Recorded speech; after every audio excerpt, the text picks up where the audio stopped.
Across the centuries, when human beings have looked for images or symbols or metaphors for things that are majestic and holy and powerful, there are certain animals that we've reached for over and over. So these are the animals that are carved onto shields or painted onto banners and carried into battle.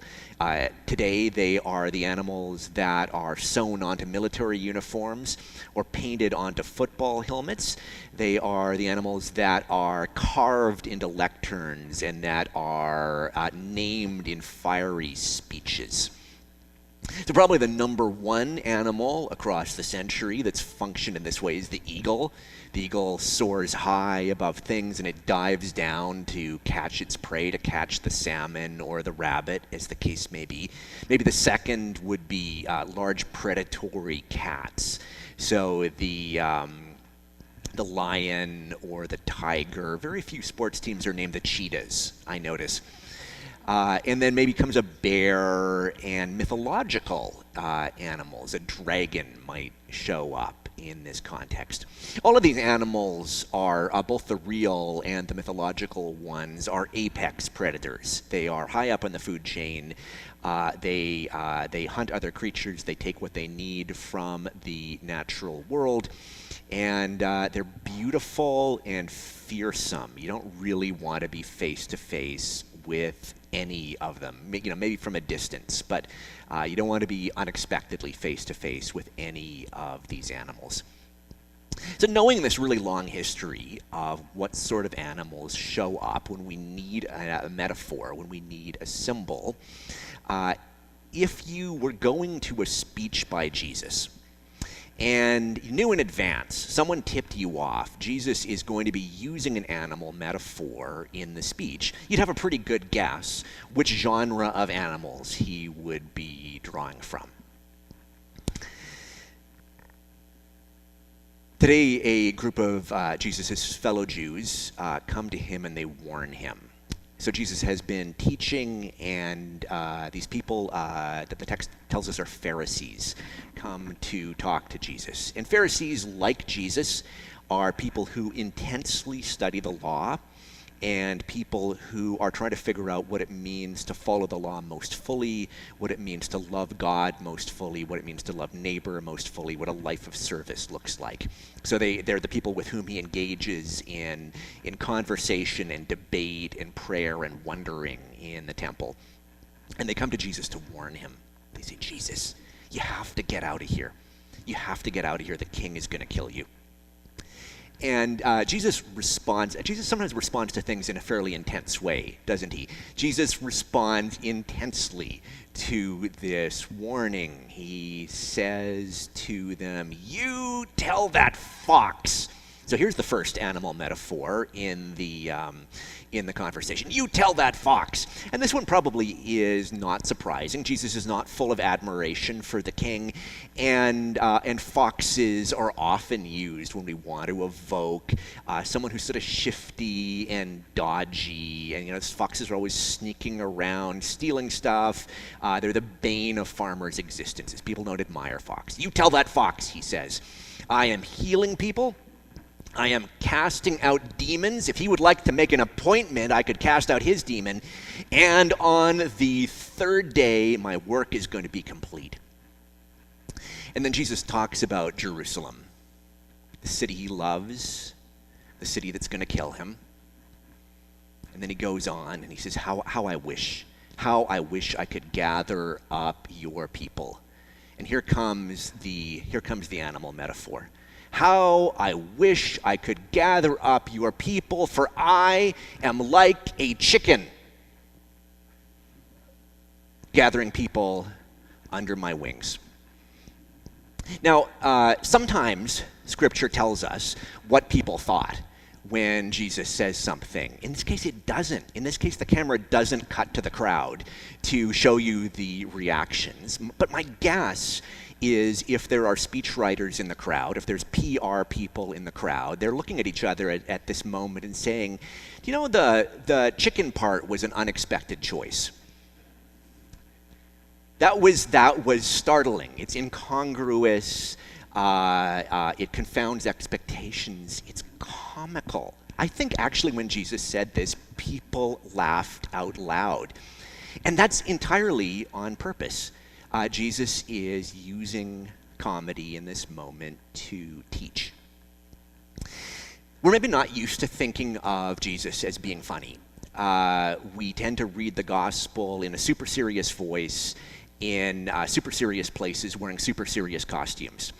And that combo means that we sort of assume like Jesus was always super serious. The contemporary theologian John Bell reminds us that we know two things with absolute certainty about Jesus. First, he was very thin, and second, he never laughed. Everything else is conjecture about him, right? And there's something to John's quip, isn't there?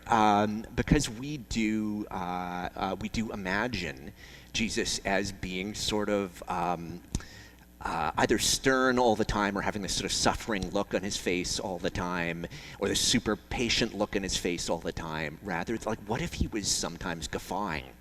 And if we take seriously the claim that Jesus was fully human, not just fully divine, and I take that seriously, then of course Jesus laughed.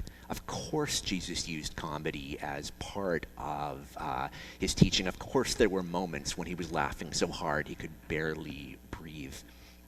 And if you start looking for comedy as a teaching tool in Jesus's life, in his sayings, in his parables, you start to notice it throughout the gospel. Consider that line, "Why are you looking at the speck in your neighbor's eye when there's a log in your eye," right? This is a preposterous image. Imagine coming to the doctor and saying, I'm having trouble seeing out of my right eye. And the doctor at this point, I don't know if this ever happened in your practice, Arnie or Liz, but at this point the doctor would say, "In my professional opinion, you have a log in your eye." Right? This is a ludicrous image he's using in order to make a point. Or consider the story of Lazarus and the rich man, right? The rich man is literally in hell. He's literally on fire, and he is so used to being served that he still attempts to order a glass of water. Right? Absurd. Or the scene that we hear today. We are expecting the heroic animal, we're ready for the eagle, ready for the lion, ready for the bear, and we get the chicken. What do you do with that, all right, except to laugh? There's an unfortunate thing in English, and I'm monolingual, so I don't know if this exists in other languages. An unfortunate thing in English is the word serious is the opposite of things which are funny. So you can be funny or you can be serious. But the word serious is also the opposite of flippant or irreverent or silly. And often as a consequence, because you've got the same word as the opposite of two different things, funny and flippant get conflated into one thing, so that that which is funny cannot be serious. And I know this is a real source of frustration to a lot of artists, right? I've been, all my life, I've been a fan of Weird Al Yankovic. And I think a real frustration for Weird Al is he's a serious artist. He is a serious musician who does funny music. And I think it kind of makes him grind his teeth, that there's this assumption that he's not doing music at a high level. Similarly, how long is it till the Oscars? It's a couple of weeks. You can't win. If you are in a comical role, you cannot win the Oscar if your movie's a comedy. That is simply not a serious movie, even though we know that comedies can change our hearts and can transform us and can invite us into new ideas and a new way of being and just open us up. So I want to suggest that in this moment, Jesus is being funny and serious. He is using this incongruous image in order to teach us, in order to surprise us. And through this comedy, He's inviting us to wonder. So I think a possible definition of a joke, jokes are so hard to define, but a possible definition of a joke is it's simply a surprise. It's a breaking of a pattern. The farmer does something twice, and then the third time the farmer doesn't do it, and that's funny. And in this case, there is this breaking of expectation. And by breaking the expectation, we expect the majestic animal, we don't get it. We're invited to wonder, well, gosh, what does it mean that I was expecting the majestic animal? What does this expectation and its confounding have to teach me about myself? What does it have to teach me about my neighbor? What does it have to teach me about creation? What does it have to teach me about God? I want to suggest that folks are surprised by the image of the chicken, and they laugh at the image of the chicken because then, like now, we expect a Messiah who's an apex predator. So if you think about popular retellings of the gospel, books or movies in which there's a Christ figure, routinely the Christ figure solves his problems with violence. So, and by the way, I love all of the examples I'm about to give. This is not a shot at any of these books or movies. It's a noticing. In C.S. Lewis's Narnia, Jesus is a lion, and at the climax of the first book, he tears out the White Queen's throat. That's the sort of triumphant moment in the story. In Harry Potter, Harry makes his way through the book with Godric Gryffindor's sword and a wand in his hands. That's how he confronts evil in the book. In The Matrix, Neo makes the way to his own Jerusalem through a world riddled with his bullets. I mean, he shoots everything that moves in that film. I think we are expecting that, and I think a lot of people in Jesus' time as well are expecting a Messiah who's going to put things right through violence, who is going to engage in redemptive violence. They are under occupation. Jesus' people are under occupation. They're living with a brutal king. They're living with a foreign army on their soil. They're living with all these indignities. They are yearning to be liberated from that, as I would be, as you would be in that situation. And they're expecting that the Messiah is going to come with a sword and lead the army and drive out the Romans.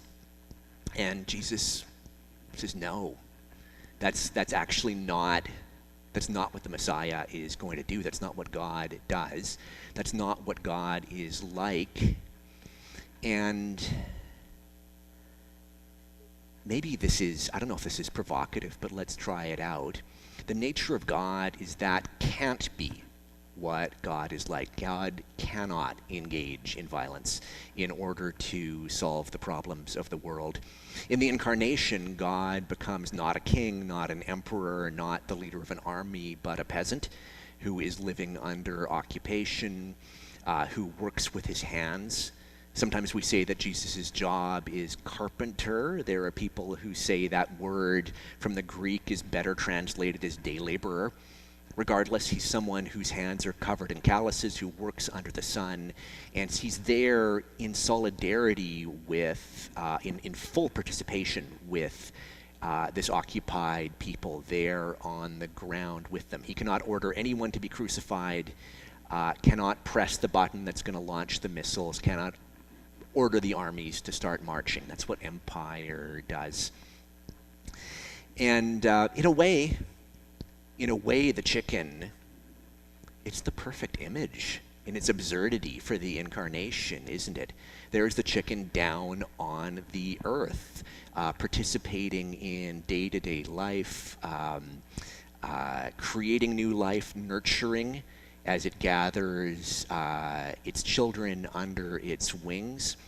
I don't know if you've ever had the experience of collecting eggs. Phoebe's aunt and uncle are ranchers, so I've taken a few trips to the hen house to collect eggs. And if the chicken could talk, the chicken would be entirely justified in saying to us, take, eat, this is my body, which I've given for you. The chicken is the very opposite of the fox. The fox takes what it wants through violence, through sneakery, through stealing. The fox cannot create anything, can only destroy. God is the one who creates something new. So there's a lesson, I think, in this subversion of expectation. We're invited to wonder about our own expectations and maybe revisit them. And I want to suggest there is a lesson just in the laughter itself. There is an invitation to consider that the laughter itself is holy. The laughter itself is an insight into who God is, into what the kingdom is like. I don't know who said that the devil can't stand being laughed at. I'm not sure who that is. It maybe a bunch of different people have said that in different ways. It's the one thing the devil can't abide is being laughed at. And I reckon we could say something very similar about empire. Empire cannot stand being laughed at. I don't know if you've seen that old black and white footage of Mussolini. Have any of you seen that, him giving a speech? And the speech ends, I can't do it justice. I should have practiced more this week, but the speech ends with him doing this, right? It's ludicrous. It's completely ludicrous. And you have this, like, you have this thought watching this man strutting like a peacock, that if people had just started laughing, he would have been finished. If just that crowd had guffawed at the preposterousness of this guy and his hat and epaulets and the whole thing, he would have been done. And I wonder if that's one of the reasons that Jesus invites us to laugh. There's a power. Remember the emperor's new clothes, right? Where the undoing of the emperor is when his nakedness is revealed and his absurdity is revealed. There's this incredible power that's taken back by the child and in turn by the wider society in that moment. So the Lord is my shepherd. The Lord is also my chicken. What do we think about that? What a startling image. What a hilarious image. And what an image that invites us to think about the kingdom and think about who Jesus is and where Jesus is. Jesus is not building the crosses. Jesus is not launching the missiles. Jesus is not ordering the armies to attack. Jesus is there on the ground with us, with those who suffer. Jesus right now is a Ukrainian child being killed by a Russian mortar. So come, Jesus says, come and join me. I long to gather you under my wings. Come and gather where I will feed you, and where I will teach you, and where I will shelter you as you grow, and where together we will laugh until we can't breathe. Come and gather under my wings and join with me in building something new. Join with me in building a kingdom that will be on earth as it is in heaven.